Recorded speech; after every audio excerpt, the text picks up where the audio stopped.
You're traveling through another dimension. A dimension not only of sight and sound, but of mind. A journey into a wondrous land whose boundaries are that of imagination. That's the signpost up ahead. Your next stop, the Twilight Zone.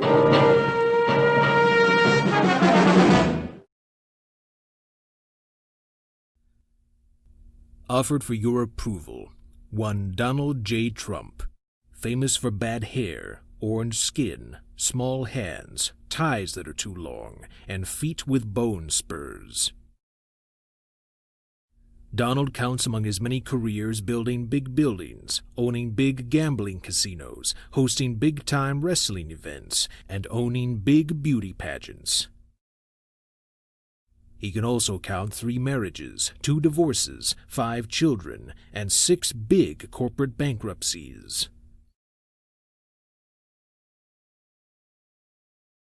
In 2016, something happened to Donald Trump that considerably altered his existence and ours. He found himself forced to move out of his fabulous 58-story tower in New York City and into a much less glamorous 2-story home in Washington, D.C. And when he did, he drug us all with him into the 2020 Twilight Zone.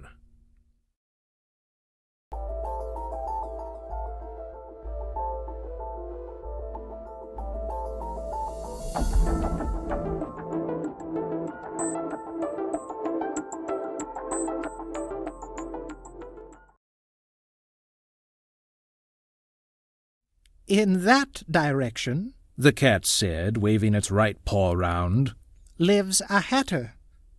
And in that direction, waving the other paw, lives a March hare. Visit either you like. They're both mad. Oh, but I don't want to go among mad people, Alice remarked. Oh, you can't help that, said the cat. We're all mad here.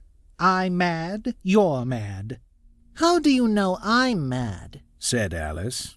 Oh, you must be, said the cat. Or you wouldn't have come here.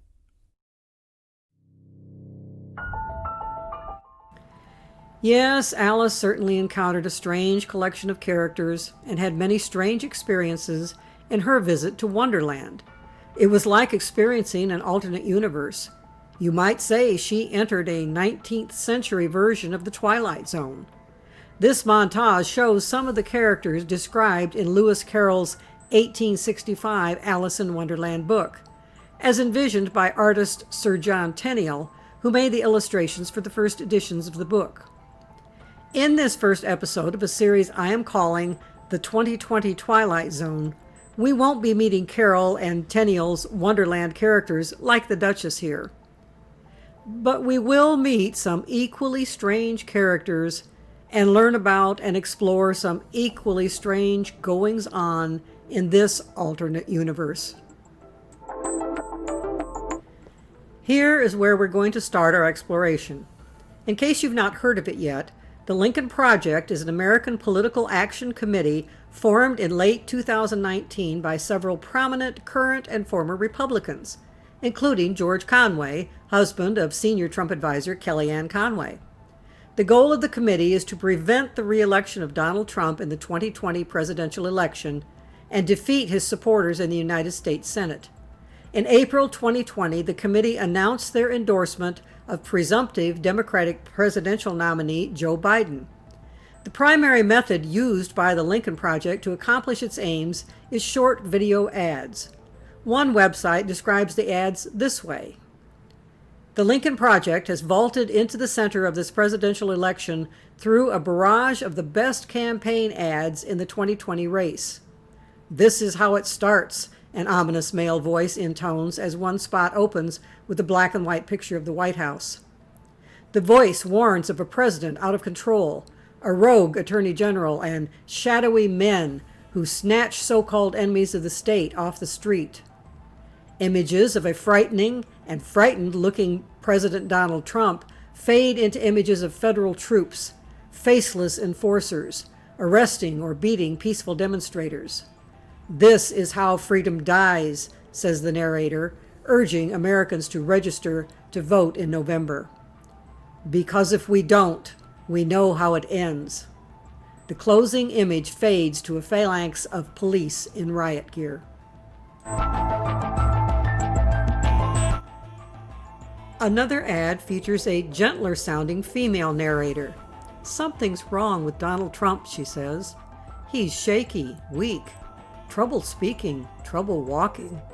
Footage shows Trump using 2 hands to drink water during a speech, and shuffling down a ramp after a speech at West Point. "The most powerful office in the world needs more than a weak, shaky, unfit president," notes the narrator. "Trump doesn't have the strength to lead, nor the character to admit it." So are these ads aimed at changing the minds of the famous swing voters who need to be persuaded to choose Biden in the 2020 election? Not exactly. Lincoln Project co-founder Reed Galen says these ads are meant for an audience of one, Trump himself. And they seem to have been successful at getting inside Trump's head, with the president taking pains to make a show of his ability to drink water with one hand at his Tulsa rally. On January 20th, 2020, the Lincoln Project posted this notice on its new webpage. Today, the Lincoln Project released its first digital video, MAGAChurch, highlighting the hypocrisy of those who claim the mantle of Jesus while supporting or ignoring President Donald Trump's immoral acts. The video features evangelical pastors, including members of Trump's influential Evangelical Advisory Board. Highlighted in the video are White House faith advisor Paula White, Robert Jeffress, Franklin Graham, Michelle Bachmann, and Jerry Falwell Jr.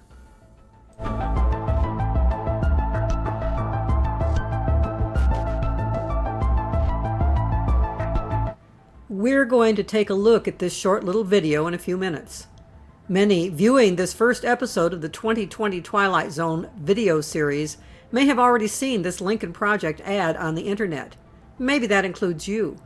But the video goes by so quickly that it is really just a momentary glimpse rather than a full introduction to the people mentioned.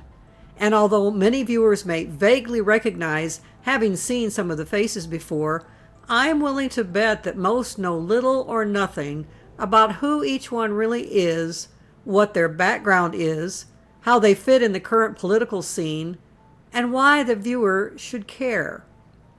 So to help my viewers, I'm going to first provide a brief Who's Who digest with a bit of background information on each one. As ridiculous and even wacky as some of these folks may seem to most liberal viewers, don't underestimate them. Each one has an outsized influence on a significant proportion of the United States electorate, an outsized influence on Donald Trump, and may well have an outsized impact on the 2020 presidential election. You might say that they inhabit an alternate universe from the one that liberals are used to, but one that isn't off someplace in a twilight zone far away. In the year 2020, this twilight zone exists in the same space where you live. These people can and will impact your future. I'll take the individuals in the order in which they will appear in the Lincoln Project ad.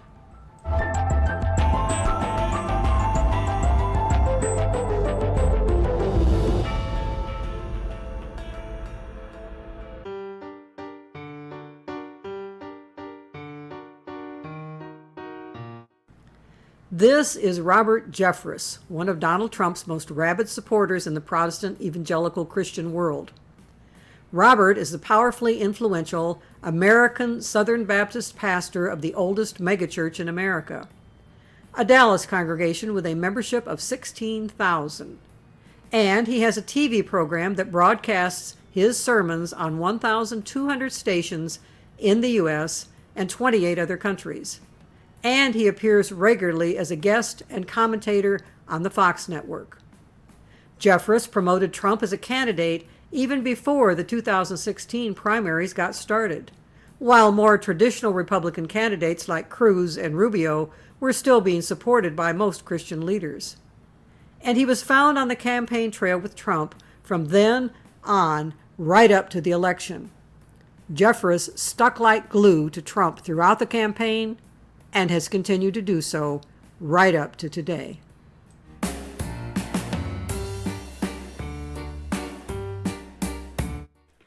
Texas Monthly Magazine dubbed Jeffress Trump's apostle in an August 2019 article. I think it might even be more appropriate to describe him as an apologist. Listen to the magazine's description of Jeffress's Trumpian apologetics. When the Access Hollywood tape leaked before the election and America heard Trump brag about grabbing women, Jeffress went on Fox News to say that the candidate's words were crude, offensive, and indefensible, but they're not enough to make me vote for Hillary Clinton.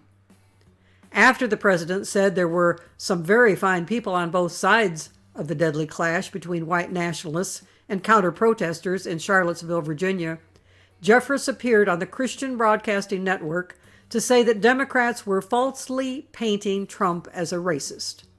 Racism comes in all shapes, all sizes, and yes, all colors, explained the pastor. And if we're going to denounce some racism, we ought to denounce all racism.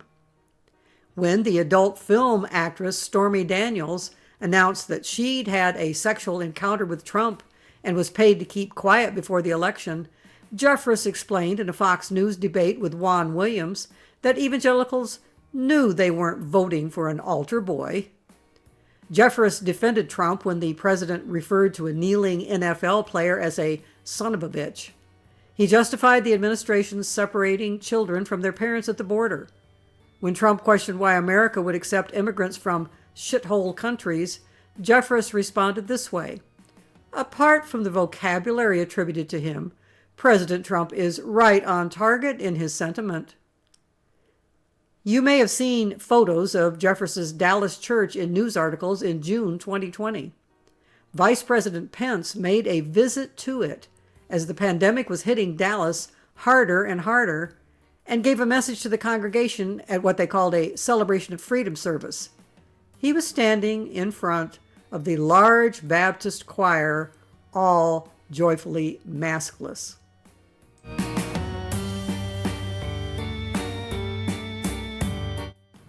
On Donald Trump's inauguration day in January 2017, before taking the presidential oath of office, Trump attended the traditional presidential inaugural church service at St. John's Episcopal Church just 1 block from the White House and heard a message preached by Robert Jeffress. Jeffress is a Southern Baptist, but Trump's inaugural committee no doubt requested that the host Episcopal Church invite Jeffress to speak that day.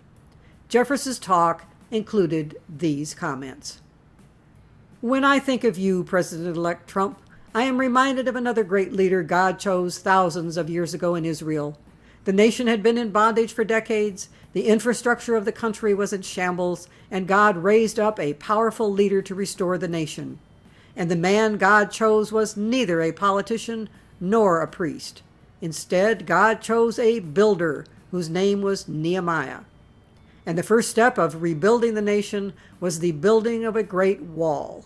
God instructed Nehemiah to build a wall around Jerusalem to protect its citizens from enemy attack. You see, God is not against building walls.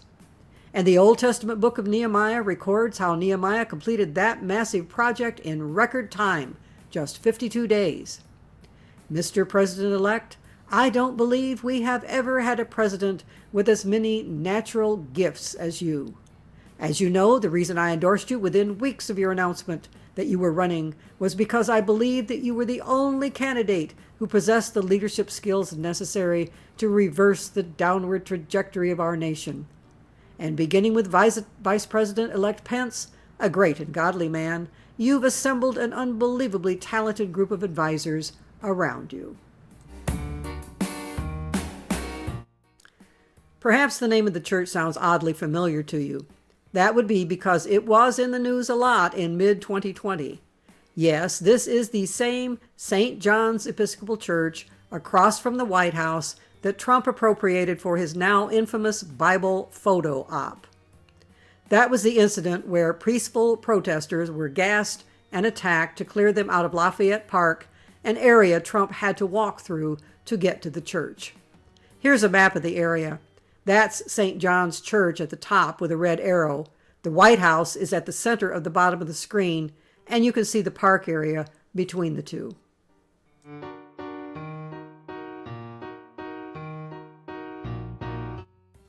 To finish up Jeffress's entry in this Who's Who of the Lincoln Project ad we will be watching, here's a description of election night 2016. Ponder, if you will, what it would be like if this scene is repeated in 2020, because these words could be repeated without any changes at all to apply to a possible scenario for this November 4th. Then Jeffress is at Trump Tower on the day of the election. The mood is not optimistic. Jeffress tells Trump he hopes they'll stay friends no matter the outcome. Trump asks him if he thinks evangelical voters will show up for him. The pastor says he does. Later that night, Jeffress and his wife go to the Hilton to watch the results come in. For a while, it's slow and quiet, and the couple debate leaving early. But as the evening wears on, the feeling in the room starts to change. I will never forget when the spotlight was thrown on the balcony of the ballroom, he recalls later, his voice slowing for dramatic effect. The President and the First Lady and their family entered to the soundtrack of the movie Air Force One. It was a chill bumps moment. After a speech, Trump comes down from the stage to shake a few hands. Spotting Jeffress, he walks over and puts his arm around the pastor. "Did you see it?" Trump says. "Largest evangelical turnout in history." "Yes, sir, I saw it," Jeffress tells him. "I just wanted to be sure you saw it." And on that gloomy note, let's turn to the next Who's Who entry.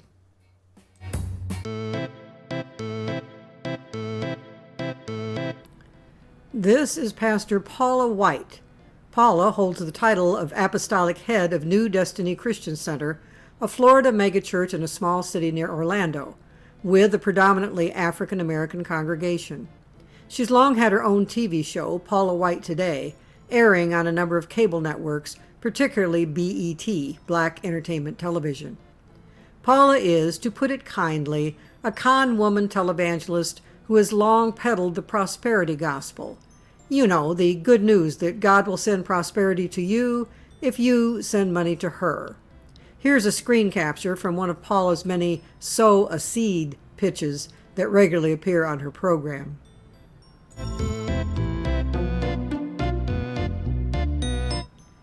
White does not hesitate to employ or cultivate her physicality and even sensuality, either in tight-fitting exercise wear on her television show or in the pulpit. One Facebook fan a while back described her as a smokin' Barbie. She has since come to embrace that description. As she put it, "Inside this little blonde Barbie package is a pit bull," she told her congregation one time. "I work my hips and my lips." Paula's blatant sexuality and phony prosperity message would be almost humorous if they weren't so pathetic and disgusting. Because in spite of the absolute con artist approach of Paula White, people say stuff like this in endorsements posted on her website. Quote, "Paula White is not only a beautiful person both inside and out, she has a significant message to offer anyone who will tune in and pay attention. She has amazing insight and the ability to deliver that message clearly as well as powerfully." Unquote. Yes, you might even be able to overlook endorsements like that one. Except that one was written a few years back by Donald Trump, the man who later became the 45th President of the United States. Trump had watched her self-help TV show back in 2002 when he was vacationing at Mar-a-Lago, contacted her to tell her how much he enjoyed it, and for some reason they hit it off. Before the decade was out, they had become good buddies. She'd bought a condo in Trump Tower. He had appeared as a guest on her TV show, and he had invited her to come regularly to the set of his Apprentice TV show, supposedly to lead Bible studies or prayer sessions for staff or do spiritual counseling or some such.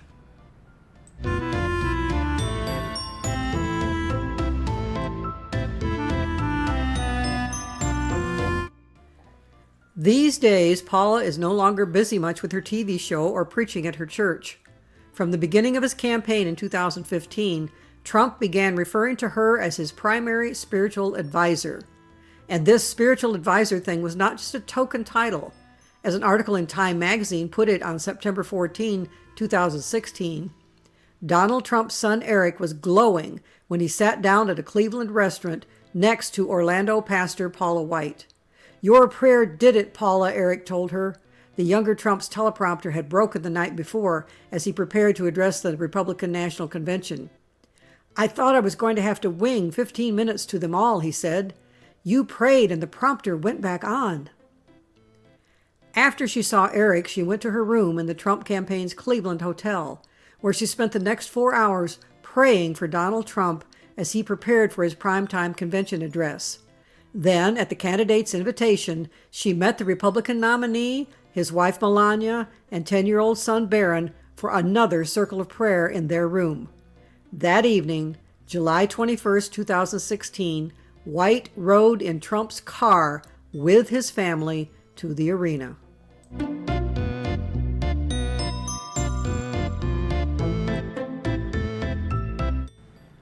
Six months later, on January 20, 2017, Paula gave the invocation at Trump's inaugural. And Paula has been in a Trumpian whirlwind ever since. She's at times referred to as the Trump Whisperer because she's so close to the president in all kinds of settings. Here she is almost immediately after the inauguration, February 1st, 2017, at a meeting regarding the Supreme Court nomination in the Roosevelt Room of the White House. Here she is in August 2019, with Trump reverently listening as she leads the prayer at a dinner for evangelical leaders in the White House State Dining Room. And most importantly, Paula has regularly gathered around Trump a veritable rogues gallery of fellow prosperity televangelists and other questionable religious leaders to fawn over him, such as this crowd in the Trump Tower in September 2015. In October 2019, Paula officially became part of the Trump administration as an advisor to the White House's Faith and Opportunity Initiative.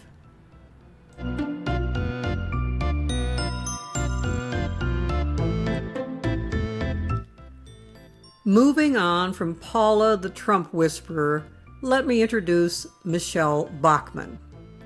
Born in Minnesota in 1956, Bachmann started law school in 1979 at the O.W. Coburn School of Law, which may sound impressive until you understand that the O.W. Coburn School of Law at that time was a brand new branch of Oral Roberts University. After getting a law degree from Oral Roberts in 1986, she went on to get a degree in tax law in 1988 from William & Mary Law School, an institution with a bit more credibility than the school created by old-time Pentecostal televangelist Oral Roberts. In 2000, Michelle became a state senator in the Minnesota State Congress. By 2007, she worked her way up to being a U.S. Congresswoman representing suburbs around Minneapolis and St. Paul from 2007 to 2015, and was the founder of the House's Tea Party Caucus. Just an interesting side tidbit of trivia. When Michelle arrived in Washington, D.C. in 2007 to begin her first term as Congresswoman, she needed a press secretary. An acquaintance, David Horowitz, recommended a young friend of his who was looking for his first job out of college. And thus, 8 years before Stephen Miller became a speechwriter for presidential candidate Donald Trump, and later a senior policy advisor to President Donald Trump, he was press secretary for Michelle Bachmann.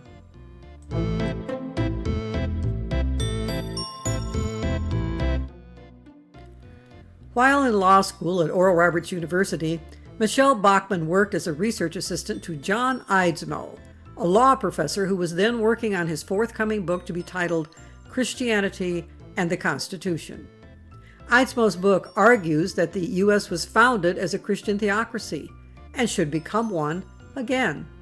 As Tim LaHaye, the author of the Left Behind series about the Christian rapture, wrote about the book after it was published in 1995, the book is legally accurate, yet easy to understand, presents the truth about our founding fathers and their strong Christian roots that is missing from most textbooks and reference books written during the last 50 years. Every student of American history, ministers, and public speakers should read this book. Michelle's work for Eidsmoe in putting together the book tells you much of what you need to know about Michelle Bachmann's politics. As you might guess, she's not impressed with concerns about climate change. Bachmann has said that global warming is all voodoo nonsense, hokum, a hoax, and has been called one of the GOP's loudest global warming skeptics. She has said that because life requires carbon dioxide, and it is part of the planet's life cycle, it cannot be harmful. On the House floor on Earth Day, April 22, 2009, Bachmann said she opposed cap-and-trade climate legislation. Carbon dioxide is not a harmful gas, it is a harmless gas. Carbon dioxide is natural, it is not harmful. We're being told we have to reduce this natural substance to create an arbitrary reduction in something that is naturally occurring in the earth.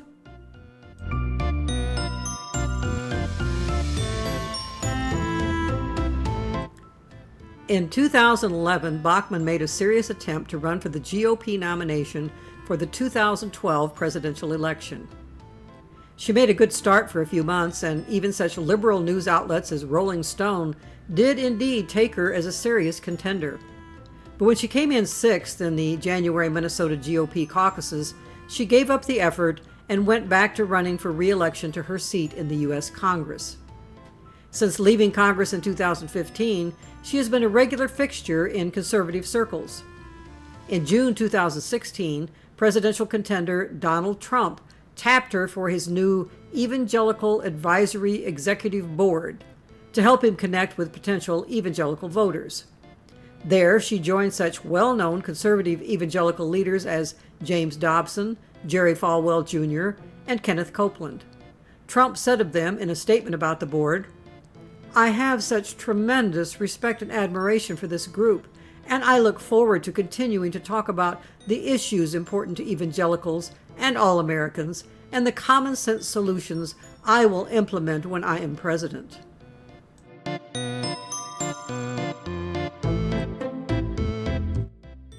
By August 2017, Michelle had moved up to an even bigger personal assignment, that of pastor to the United Nations.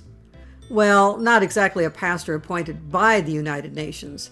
As this August 2017 article in the Daily Kos puts it, her appointment came from an anointing by ultra-right-wing preacher Jim Garlow. Garlow runs a highly profitable megachurch called Skyline in San Diego and has led members of Congress and religious right activists in prayer to the biblical God to beg his forgiveness for America's sins.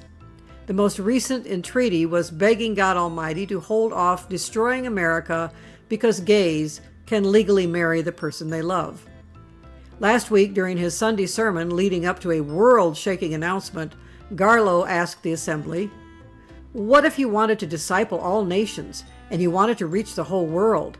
So God did you a favor, and he simply arranged so all the world came to one place at one time so you could reach them all at once. What would you call it?" "You'd call it the United Nations, and that would be the most economical way that you could possibly reach the leaders." Skyline's new pastor to the United Nations, Michelle Bachmann.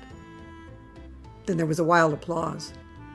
Garlow posted his earth-shattering news on Facebook, announcing how he intended to spread his brand of snake oil, what he calls a ministry, to the entire world through the United Nations, with Bachmann manning the pulpit.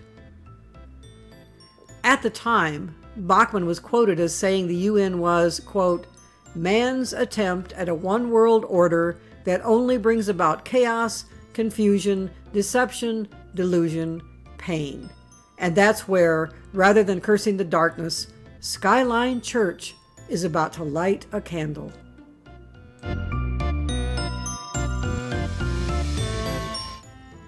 Here's Garlow in the Oval Office 4 months later in December 2017, along with a gaggle of other evangelical leaders. Notice Trump whisperer Paula right next to Trump, and Robert Jeffress holding onto the corner of the Resolute desk. Garlow is standing right behind Vice President Pence. Just before the 2016 election, Garlow was famous for saying that Christians who don't support Trump are comparable to those who failed to resist Nazism in Germany. It's like the Christians in Germany who eventually knew what was happening to the Jews as they were being gassed, Garlow said.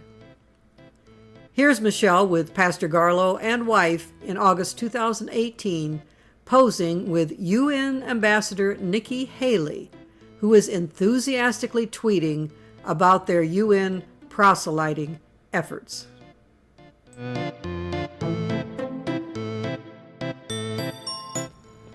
As you might guess, Michelle has never changed her mind about climate change. Here she is, as quoted in a Minnesota publication in October 2019, discussing her views on a conservative, evangelical, prophetic radio broadcast called Understanding the Times. In her supposed pastoral role at the United Nations, she claims to have discussed God's view of climate change with a number of ambassadors. I had one UN ambassador who was practically crying when I was in there because I asked all of them, "How can I pray for you?" Bachmann told Markell. Her response was, "I want you to pray for climate change and pray for my country because we're going to be underwater." Bachmann told the ambassador she had good news. "I want to refer people to the book of Genesis," she said. "I would encourage pastors to start preaching on this issue of climate change and God's view of climate change." You may be wondering where in Genesis the words climate change appear. Bachmann was referring to the covenant between God and Noah after the Great Flood. God put a rainbow in the sky as a sign of his covenant, and he said very clearly to the entire world, "Never again will there be judgment. Never again will the world be flooded." You can take that to the bank. That's God's word. And what is it these frauds tell us with climate change? That the world's going to be flooded. Isn't it interesting? God says we will never be flooded. If you aren't familiar with that Bible passage, by the way, it doesn't say we will never be flooded. It says God promised never again to destroy all life on earth by a flood like he did when he saved only Noah and those with him on the ark. So even if you do happen to take the Bible as the literal, direct revelation from the God of the universe, there's no reassurance in that passage that there won't be massive flooding events around the world. Not only is Michelle lousy in her understanding of science, she's lousy in her understanding of what the Bible actually says. And Michelle Bachmann continues to make the rounds of Christian conservative circles right up to today. Lately, she has weighed in with her opinion on the relationship between God and the COVID-19 pandemic.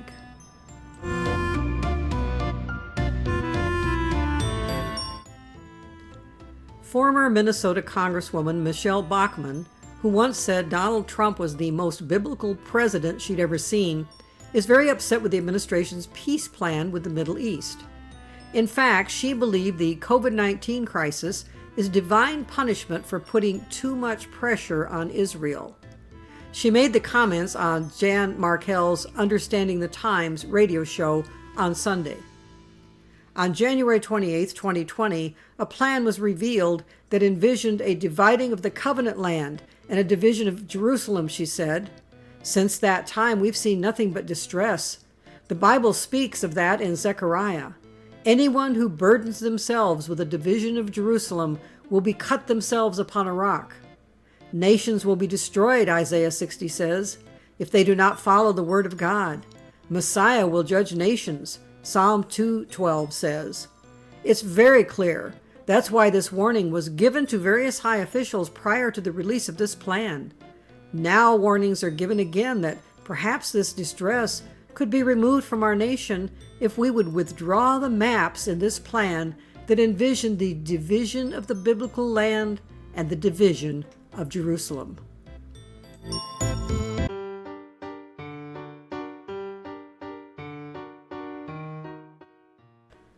Next up in our 2020 Twilight Zone Who's Who Digest is Franklin Graham.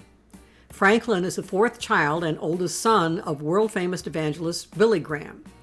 Billy Graham, whose father's name was William Franklin Graham, was born William Franklin Graham Jr. in 1918 and died at age 99 in 2018. Franklin Graham, born in 1952, was actually named William Franklin Graham III at birth, but instead of being called Billy like his dad and grandpa, he's been known by his middle name, Franklin, since childhood.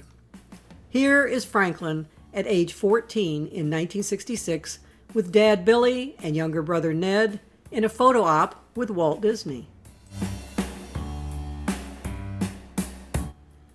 By the time Franklin was born in 1952, Billy's star was already rising in the world of mass evangelism.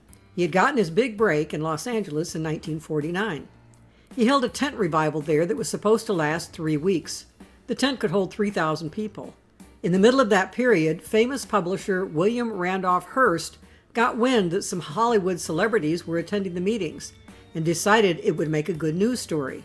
It did, and Hearst decided to encourage all the newspapers across the land in his powerful publishing empire to, as he put it, puff Graham. In newspaper parlance, a puff piece was and still is an article or report based on exaggerated praise. Thus, to puff someone was to inflate their importance in the minds of readers with glowing reports about them. And puff Graham they did, which led to a huge increase in attendance at the revival. What had evidently been missing from Graham's repertoire was big-time public relations. Obviously, it didn't take long for the national publicity to affect the tone of the advertising materials for the crusade. Check out the dinky little calm first ad in the local papers for the giant rally to start September 25th, next to the giant screaming ad 5 weeks later for what had actually become a giant rally. The tent had to be expanded to seat 9,000, with standing room outside for another 15,000 who at times crowded round just to hear Graham over the loudspeakers. And the revival was continued for another 5 weeks.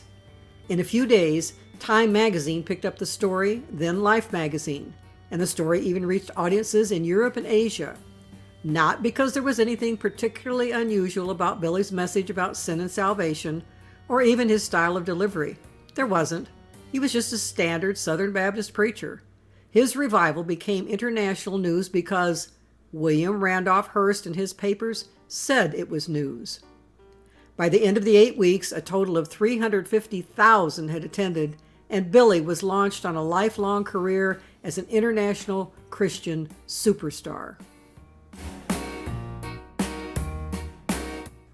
By the time Franklin Graham was 5 years old, Billy's Los Angeles revival record of a 350,000 audience over 8 weeks was a drop in the bucket. In 1957, Billy held a crusade in New York City that lasted for 16 weeks, and the total attendance was over 2,300,000. Most of the meetings were held in the evening inside the Madison Square Garden venue, where he spoke to over 17,000 each night.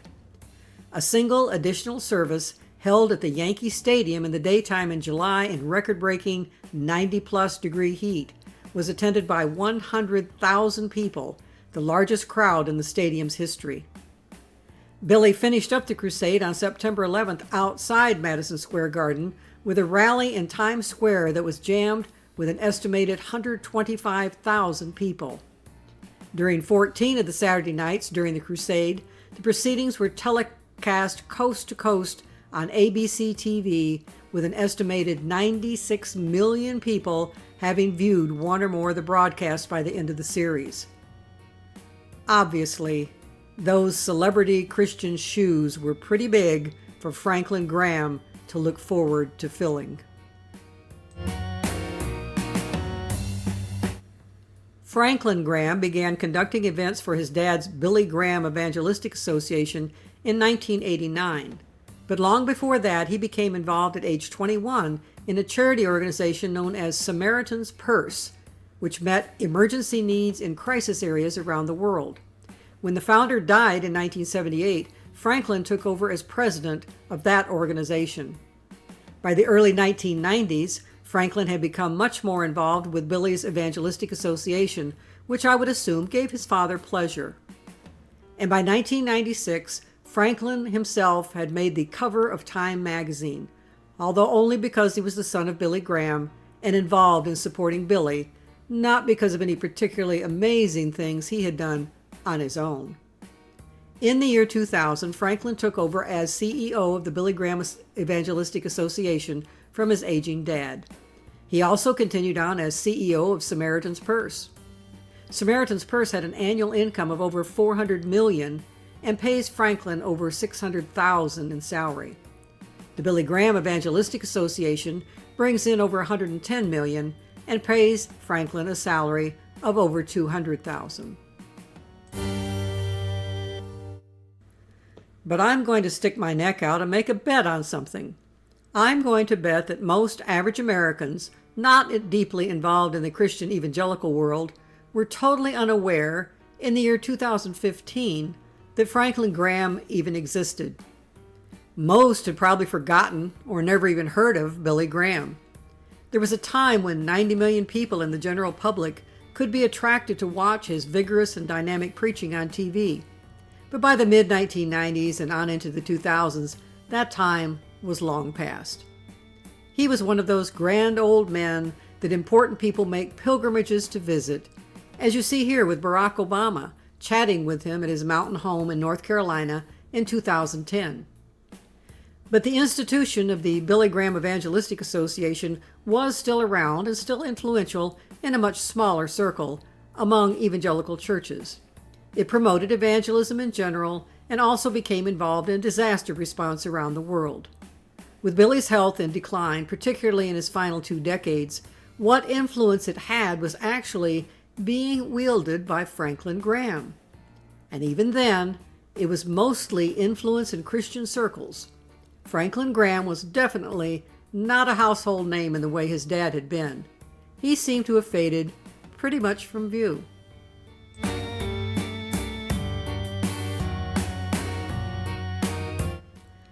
And then something happened in the early 2000s that brought Franklin out of the shadows into the public eye. Franklin decided to cast his lot in openly with the religious right.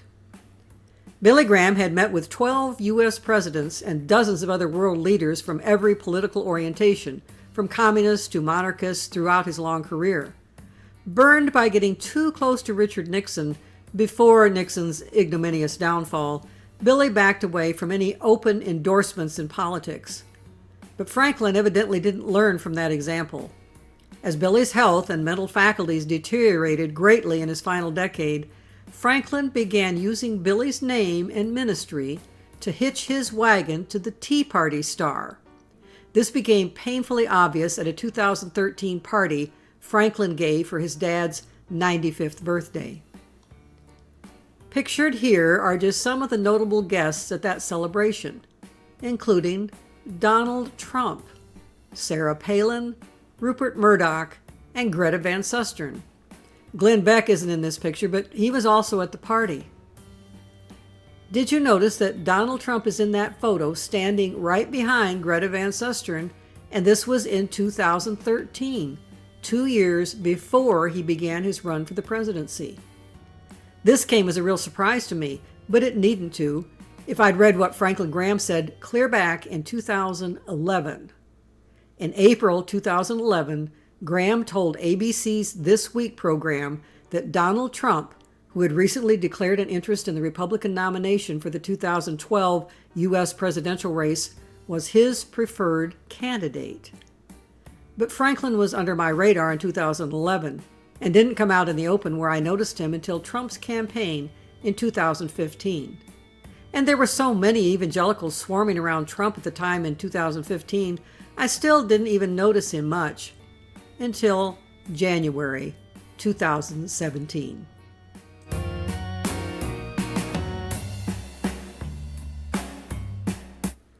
At Trump's inauguration, Franklin Graham was one of 3 religious leaders taking part in the benediction at the end of the ceremony. Here's what he had to say. "Mr. President, in the Bible, rain is a sign of God's blessing. And it started to rain, Mr. President, when you came to the platform," said Graham. "And it's my prayer that God will bless you, your family, your administration, and may He bless America."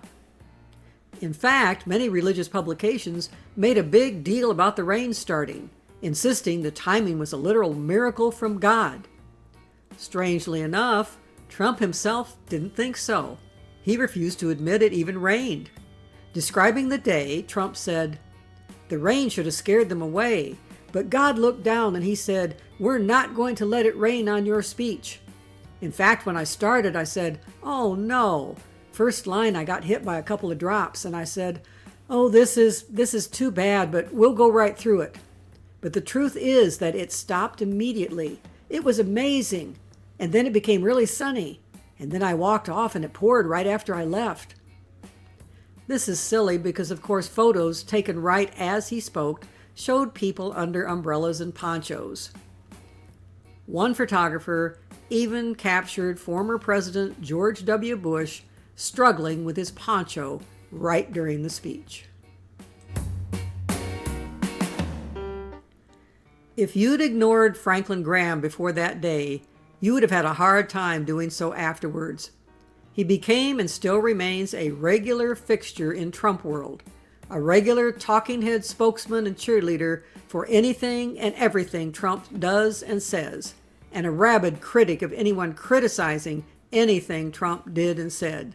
The day after the election, he wrote on Facebook that Trump had won because God's hand intervened Tuesday night to stop the godless, atheistic, progressive agenda from taking control of our country. Hundreds of thousands of Christians from across the United States have been praying. This year, they came out to every state capital to pray for this election and for the future of America.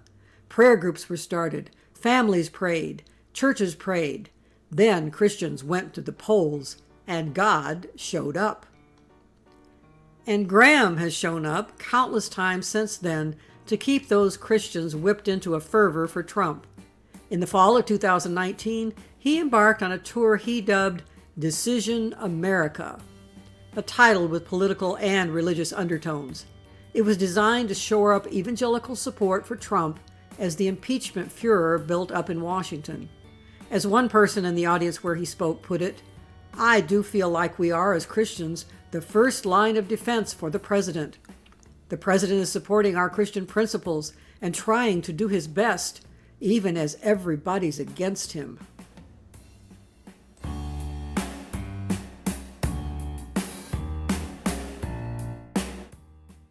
On December 19, 2019, Franklin got a chance to make his stand about the impeachment very clear in public. Iconic Christian magazine Christianity Today, which seldom ever got involved in national politics, published an article calling for removing Trump from office. At that, Franklin Graham went on the warpath. After Mark Galli published his anti-Trump editorial at Christianity Today, Franklin Graham, the son of Billy Graham, took to Facebook, claiming that his father voted for Trump in 2016. Billy Graham founded Christianity Today in the 1950s. I hadn't shared who my father, Billy Graham, voted for in 2016, but because of Christianity Today's article, I felt it necessary to share now. My father knew Donald Trump, believed in him, and voted for him. He believed Donald J. Trump was the man for this hour in history for our nation. Really? Billy Graham voted for Donald Trump and expressed that he was the man of the hour? Well, it depends on who you ask. Jerusha Duford, Billy Graham's granddaughter and Franklin's niece, wrote, "In 2018, my 99-year-old grandfather went home. For years before that, including during the 2016 election, he was bedridden and suffering from hydrocephalus. Our visits consisted of quietly sitting with him, holding his hand while he lay in bed. On the occasion I would find him awake, he would smile, say hello, squeeze my hand, and always tell me he loved me before falling back into a peaceful sleep. She also added, I believe that assigning feelings to a man who is not here to disagree or agree with those assignments is dangerous. Franklin's recent claim is counter even to his own earlier words. 4 days before the 2016 election, he was asked in an interview how his father was doing. He answered, "Not great. He's 98. He also said, "He's real quiet, doesn't say much, can't see. His mind is clear, but he speaks in sentences of one word." And as for the presidential election that was coming up in 4 days, he said his dad knows who's running and that kind of stuff, but there are no real conversations with him about it. Just one last little Franklin tidbit before we move on to the next person in the 2020 Twilight Zone Who's Who Digest. You may have read about Franklin Graham's Samaritan's Purse organization in April 2020. It was in the news when it set up a small temporary field hospital in Central Park in New York related to the COVID epidemic. There was quite a hubbub in the news also at that time when some Samaritan policies became public. The hospital is staffed with Christian doctors and nurses experienced in treating infectious diseases, but Samaritan Purse's policies require most contractors and some full-time volunteers to sign a statement of faith that includes a declaration that we believe that marriage is exclusively the union of one genetic male and one genetic female. This is not surprising. In addition to being rabidly for Donald Trump, there's one thing that Franklin Graham is rabidly against. He adamantly rejects any acceptance of the need for civil rights for those in the LGBTQ community.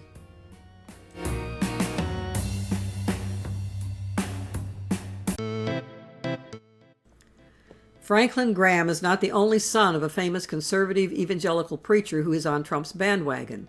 Next up in our Who's Who Digest is Jerry Falwell Jr.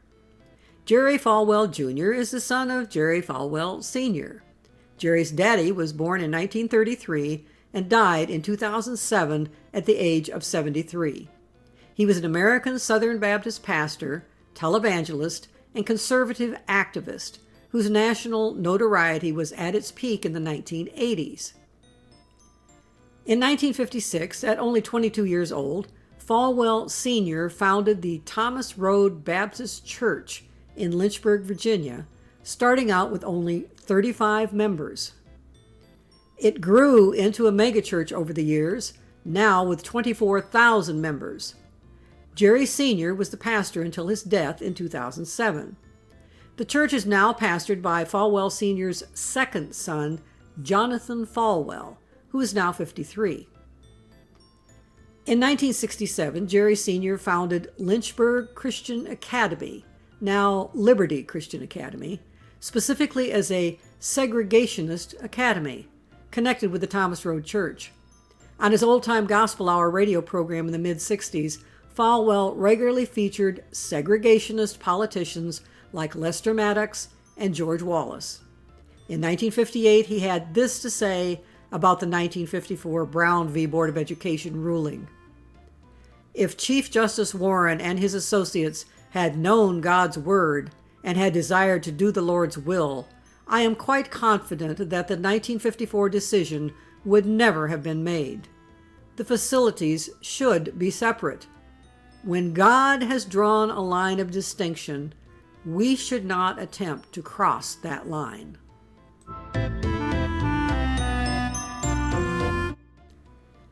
In 1971, Falwell Sr. began what he first titled Lynchburg Baptist College, changed it to Liberty Baptist College in 1977, and finally dubbed it Liberty University in 1985.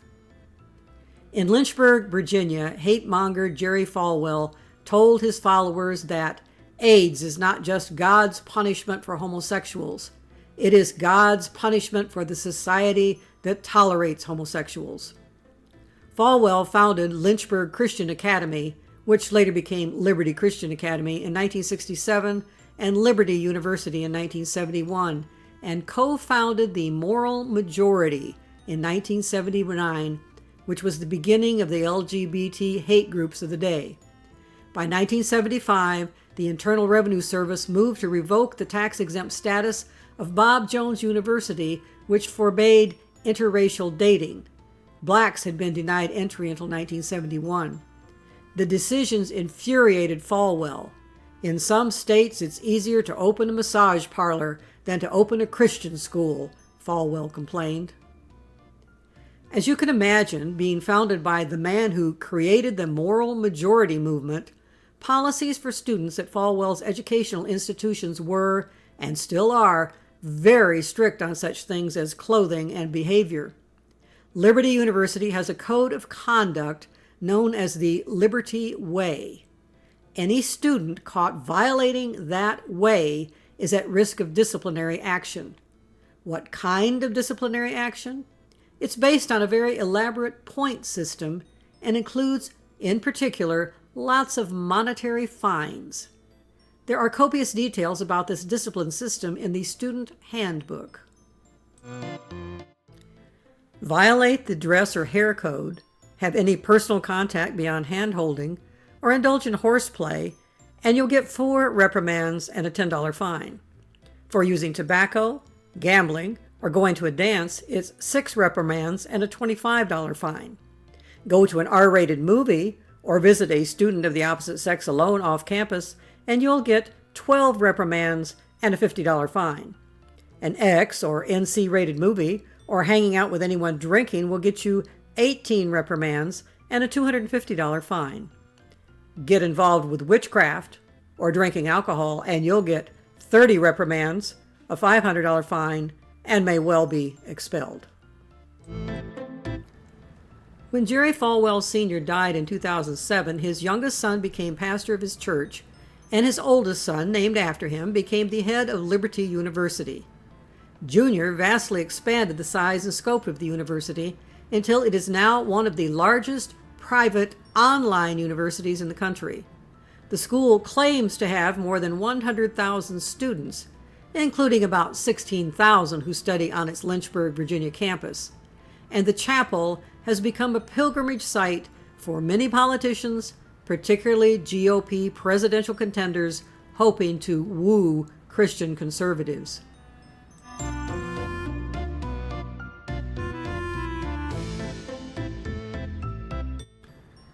Like Robert Jeffress, Jerry Falwell Jr. was one of the earliest conservative Christian evangelicals to endorse Donald Trump's run for president in 2016. And his endorsement started off with a bang. The bang came when Jerry tweeted this picture of him and wife Becky in Donald's office in New York, saying he was honored to introduce Donald Trump at Religious Leaders Summit in New York City today. He did incredible job. As you will note, and as many others did too, right behind Falwell's wife Becky is a framed magazine on the wall. On the right here is an enlarged photo of that magazine. It's a March 1990 Playboy, featuring Trump and model Brandy Brandt on the cover. Brandy had been Playboy's Playmate of the Month in October 1987. As one person joked on the internet, I could literally hang a porno on the wall and I wouldn't lose any evangelical endorsements.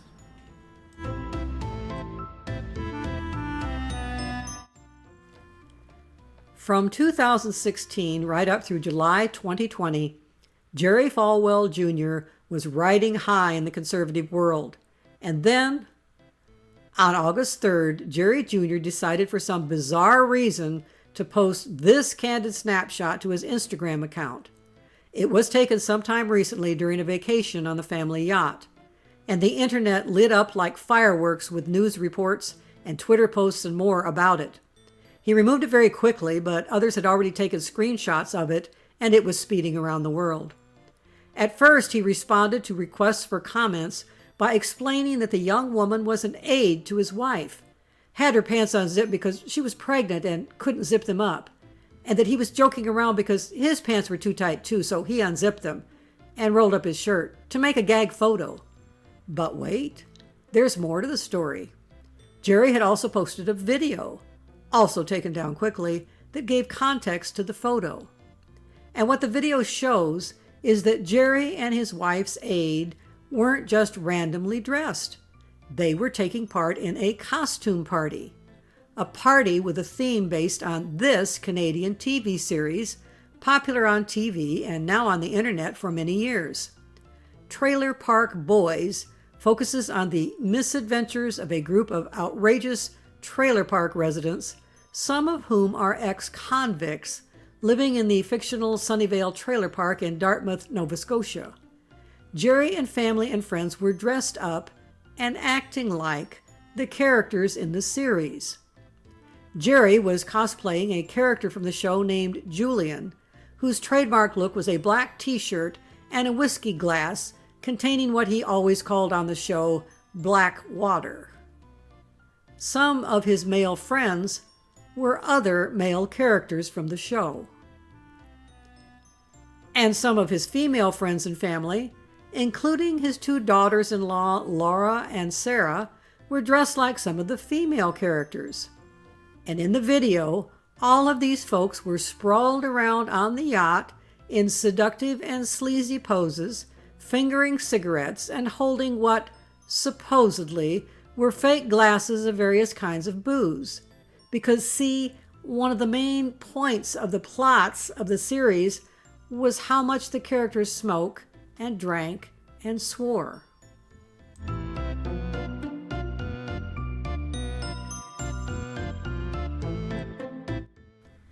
In fact, the movie that spun off the series, titled SwearNet, holds the all-time record for the use of the F word in a movie, more than 900 times. So come, let us reason together.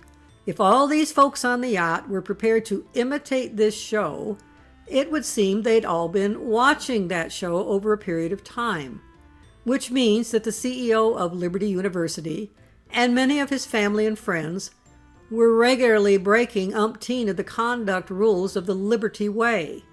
Just watching the show, much less having a party theme about it, would definitely be a violation of Liberty's policies.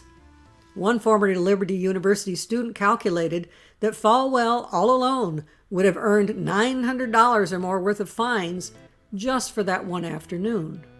And thus, by August 7th, Falwell agreed to a request by the Liberty Board of Trustees to take an indefinite leave of absence. Jerry has since then disappeared into the woodwork.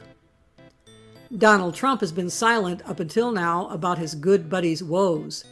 Perhaps he's pondering giving him a pardon? Oh, by the way, Donald Trump's ex-fixer, Michael Cohen, has said that in 2015 he was asked by Jerry Falwell Jr. to intervene in a situation where someone had possession of some racy photos of Falwell's wife. Cohen did his magic and the photos evidently disappeared.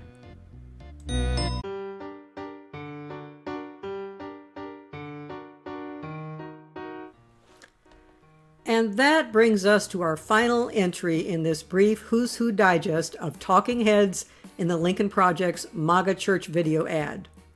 This is televangelist Jim Bakker. Many may not recognize him as he looks now at 80, but many folks over 40 would probably recognize his much younger face from the late 1980s. Yes, it is the late Tammy Faye's husband. Jim and Tammy Faye were riding high in conservative Christian circles in the 1970s and 80s with their wildly popular PTL program that began on TV in 1974, and its associated Heritage USA theme park / conservative Christian vacation paradise that opened in 1978. By 1986, Heritage USA was the third most visited destination spot in the land, following Disney World and Disneyland. Yes, Jim and Tammy Faye were riding high, right up to Jim's precipitous fall from grace in his financial and sex scandals of 1987. In fact, if you were around at the time, perhaps this is the way you remember Bakker looking, as portrayed on newspapers at the time, as he reacted to being convicted of the financial fraud perpetrated on donors to his ministry. At first, it was feared he might face a sentence of 120 years, as there were many charges in his case. Although that sentence was cut back, he was eventually sentenced to a still shocking 45 years in prison. He was relieved when an appellate judge reduced his sentence to 8 years, and by 1994, he was released to a halfway house program after spending 4 years in prison. Jim Bakker is now a convicted felon who served his time and has moved on to head a resurrected television ministry, billing himself, with evidently no sense of irony, as a pioneer of Christian television. Tammy Faye divorced Jim while he was in prison and died in 2007. Jim remarried in 1998, and he and new wife Lori now host the Jim Bakker Show from a studio in Branson, Missouri. The studio is part of a Branson area complex that Jim calls Morningside, sort of a scaled-down version of Heritage USA. It includes condos and cottages to rent, and houses and condos for sale, along with a home for unwed mothers, a church, an RV park, a farm, and the studio facilities. Back in 2018, Bakker touted Morningside in a sermon on his show as basically a good place to go to wait out the apocalypse. Where are you going to go when the world is on fire? Where are you going to go? This place is for God's people, and this place, we need some farmers to move here. Did you know people from the government, from NASA, research from so many of them, they have said in their research the safest place to live in troubled times is right here.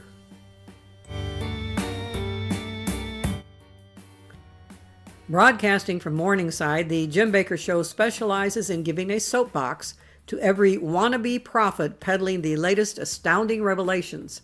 For the past 4 years, most often prophetic revelations about the fantastic role of Donald Trump in the grand plans of God himself. But in between hosting prophets, Jim Bakker has to make a buck. So he also promotes a line of overpriced survival foods and supplies for Christians worried they may have to suffer on earth a bit during troublous times before they're whisked away to heaven in the coming rapture. But they need not worry. For only $160, they can add to their pantry a bucket of flavored dried potato crumbles that will make 20 whole gallons of yummy potato soup to tide them over. Bakker has been in the news lately for promoting a miracle cure for COVID-19. In February 2020, Bakker began pushing a silver tonic on his show, as described in this NPR article from March. Televangelist Jim Bakker held up a blue and silver bottle, gazing intently at the label as he questioned the woman sitting next to him. This influenza that is now circling the globe, Bakker said on February 12th, broadcast of the Jim Bakker Show, you're saying that silver solution would be effective. His guest, the so-called natural health expert, Cheryl Selman, falsely implied that the liquid would likely be effective. The coronavirus impacting more than 120,000 people worldwide does not yet have a known treatment or cure. Well, let's just say it hasn't been tested on this strain of the coronavirus, but it has been tested on other strains of the coronavirus and has been able to eliminate it within 12 hours, Selman said. Totally eliminate it, kills it, deactivates it. Silver solution has been proven by the government that it has the ability to kill every pathogen it has ever been tested on, including SARS and HIV, Selman continued. 4 4-ounce bottles could be yours, a message on the screen said, for just $80. Selling a fake treatment for the COVID-19 disease violates state and federal law. On Tuesday, the state of Missouri filed a lawsuit against Bakker and his production company to stop them from advertising or selling silver solution and related products as treatments for the coronavirus.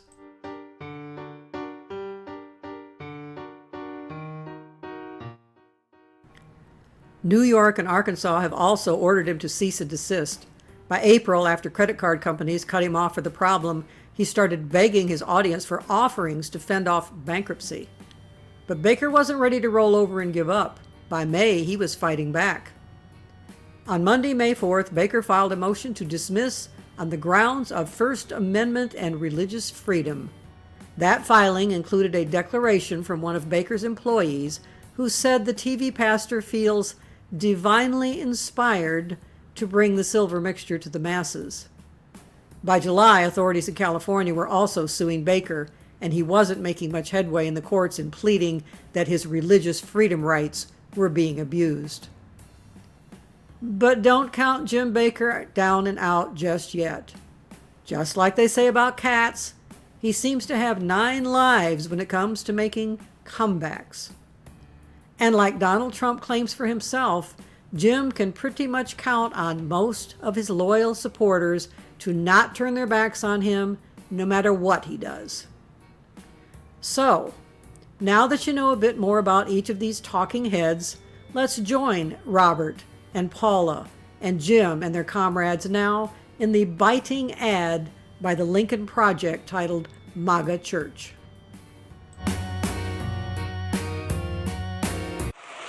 Evangelicals, Christians of every denomination, and believers of every faith have never had a greater champion, not even close, in the White House than you have right now. I think you know that. Jeffress? Yes. Prayer? Let's pray together, may we? Yes.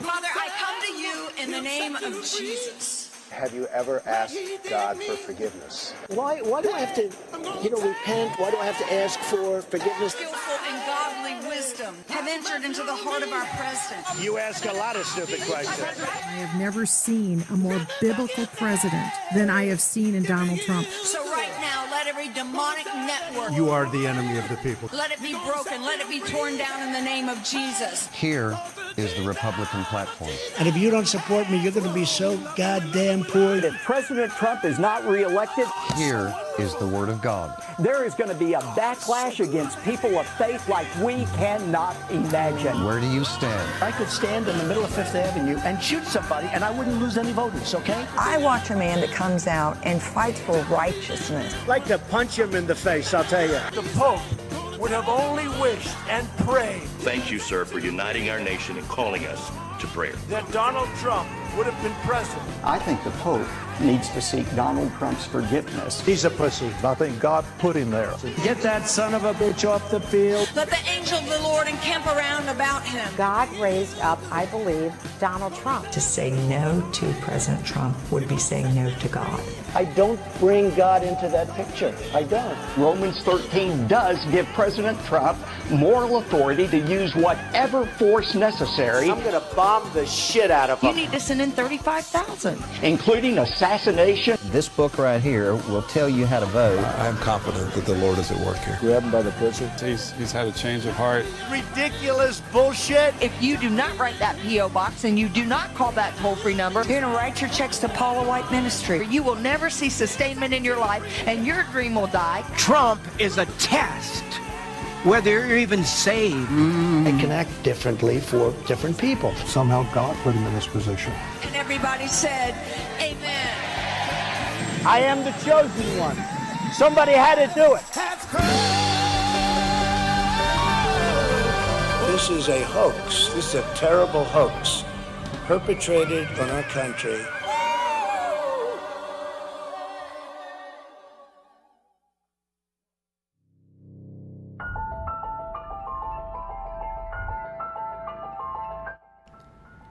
Here's what the Lincoln Project says about these people and others in Donald Trump's evangelical base.